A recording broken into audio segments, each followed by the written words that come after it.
Hello, class 7 students. How are you all? I hope you're doing well. I am your English grammar teacher, Sila. Today, we are going to start with the sixth chapter, which is auxiliary verbs and models. Let's get started.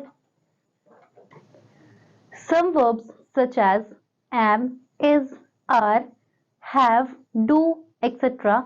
are used with main verbs to form tenses or sentences in the passive voice. They help other verbs and hence are called auxiliary verbs.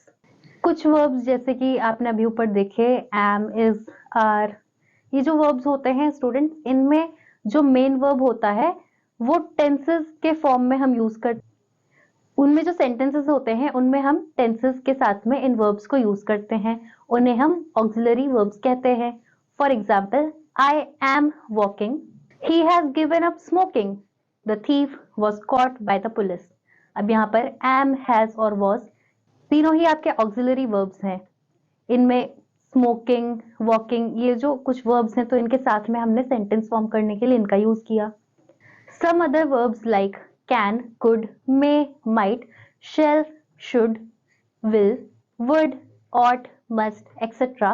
are used with main verbs to express permission, certainly, possibility, or necessity. They are used to express mode or manner of the action denoted by the main verb. They are called modals.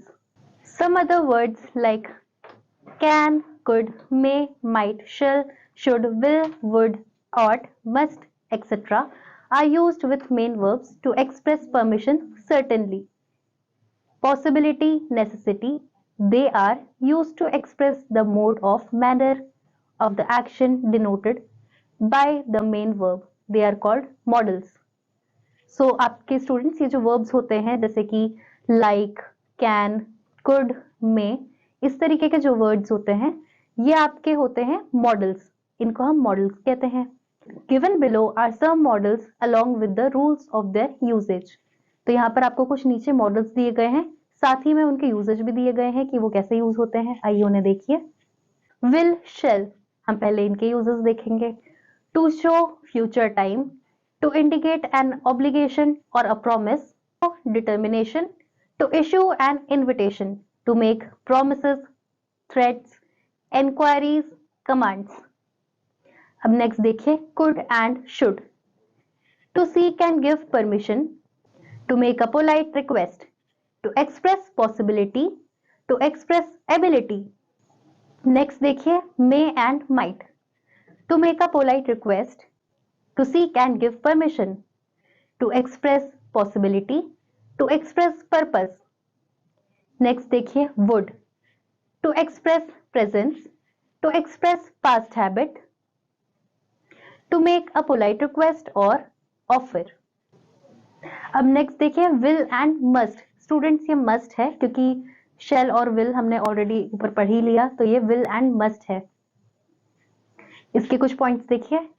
To express moral obligation and duty necessity, to show compulsion, to signify determination, certainty. Ought to express desirability, to express moral obligation and duty. अब देखिए exercises. Section A, fill in the blanks choosing the correct modal from the brackets. अब यहाँ पर आपको blanks fill करने हैं bracket में से सही मॉडल को चूज करके. पहला सेंटेंस देखिए. अभिषेक dash will, would leave for Poland tonight. तो यहाँ पर tonight लिखा है यानी कि अभी पास्ट में भी ये चीज नहीं है और अभी प्रेजेंट में भी ये चीज नहीं हो रही है. तो यहाँ पर आएगा अभिषेक will leave for Poland tonight. इसी तरीके से बाकी क्या आप अपने आप लिखेंगे. अब नेक्स्ट देखिए section B, fill in the blanks with the suitable models from the brackets. यहाँ पर भी आपको सूटेबल मॉडल जो भी ब्रैकेट में दिया गया है उससे ब्लैंक्स को फिल करना है. पहला सेंटेंस देखिए. Ram is very kind, he dash help you. यहाँ पर आप लिखेंगे will. Ram is very kind, he will help you. इसी तरीके से बाकी के भी आप सारे कंप्लीट करेंगे अपने आप. Rewrite each of the following sentences without changing the meaning. Follow the instructions given in the bracket. The first one has been done for you. अब यहाँ पर आपको जो सेंटेंसेस दिए गए हैं उन्हें आपको रीराइट करना है बिना चेंज किए उनका मीनिंग। आपको उनका मीनिंग चेंज नहीं करना, सेम मीनिंग रखना है, लेकिन दोबारा रीराइट करना है। आपको जो इंस्ट्रक्शंस दिए होंगे ब्रैकेट में, उस इंस्ट्रक्शन की हेल्प से आप चेंज करेंगे। पहला आपको एक करके दिया हुआ है, आइए उसे देखते हैं। It is our duty to love our neighbours. इस यहाँ पर आपको ought to ऑक्सिलरी का यूज करना है, तो यहाँ आप लिखेंगे we ought to love our neighbors। इसी तरीके से सेकंड देखिए, please close the window, begin with would you please close the window. इस तरीके से आप इसे कंप्लीट करेंगे। इसी तरीके से बाकी सेंटेंसेस आप अपने आप कंप्लीट करेंगे।